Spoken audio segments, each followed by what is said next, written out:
We heat our home with wood, and we have for the last bunch of years, pretty much exclusively with wood, and we're in a cold climate, so it really matters to us. I end up processing a lot of firewood throughout the seasons, but then also in the winter, when it's time to bring wood into the home, I tend to split a little finer, so it burns warmer and more smoothly. And the way I used to split firewood was with a very basic system. I would get a little block of wood and put a piece of firewood that I wanted to split. None of this is going to be super new to a lot of folks, but basically you split a piece, and then you get back down on the ground, you pick it up, you try to balance it, or better yet, try to balance it and swing, move your hand real fast. And so there's just this huge amount of bending over, picking up, trying to balance, and it falls over again. This is particularly hard to split wood. It's hickory, so I've done that for years and years. Now I'm picking it up again. You get the idea. Not all that fun. And if you do enough of this, maybe if it's once in a blue moon, that's fine. But a much better system here is basically you can do this in any way you want. But I took a nice piece of wood. This is black locust, but a good sturdy piece of wood. I screwed onto it a little bit of a base to extend it out. Instead of having a massive log, I just extended the legs. You could do this in all the directions if you wanted to, but this gives enough stability. I screwed some good sturdy 4x4, 3x3s onto that, and then an actual top plate. This I made out of sassafras. You can make it out of a good strong pine. What's nice there is that when the axe hits it, it bites into the wood rather than dinging up the edge of the axe. So it's a little sacrificial. And I just drop a tire right on there. And now, instead of picking up every last piece, I can load this and I'll pack in enough wood to fill this pretty tight, actually.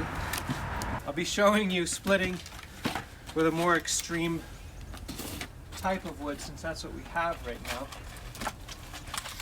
Anyway, a little bit more time loading, but now I've got a nice tight group of wood in there.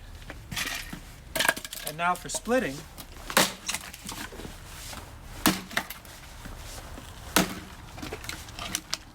it's dusty.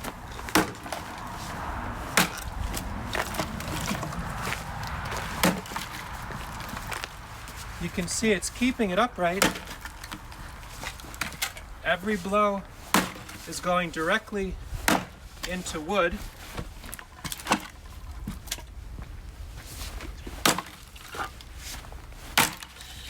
Now, of course, I could split it as fine as I wanted.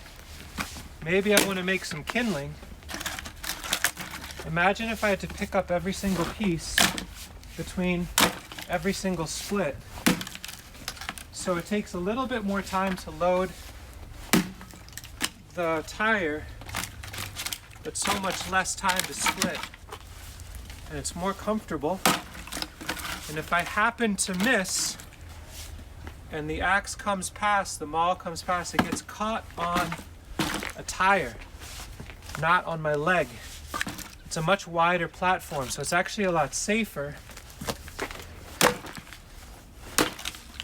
And you can see, if you do a fair bit of splitting, this is really the way to go. I like it nice and fine because we do a lot of charcoal production in our wood stove, which I talk about in other videos, and these smaller pieces really facilitate keeping that going. But you don't have to go this small if you don't want to. But then,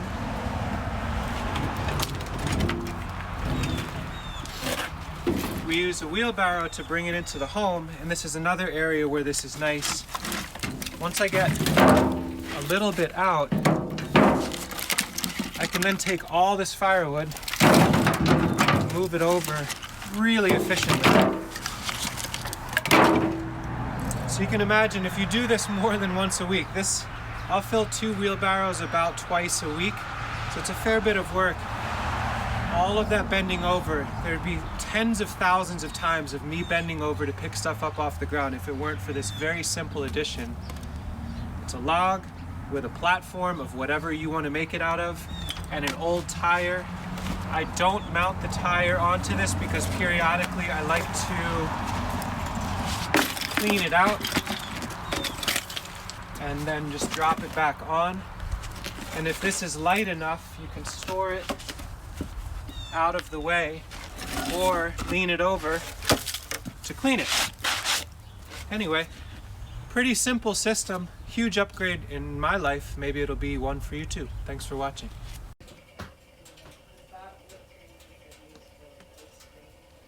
That's good. Or we could, yeah, we could, anything we want.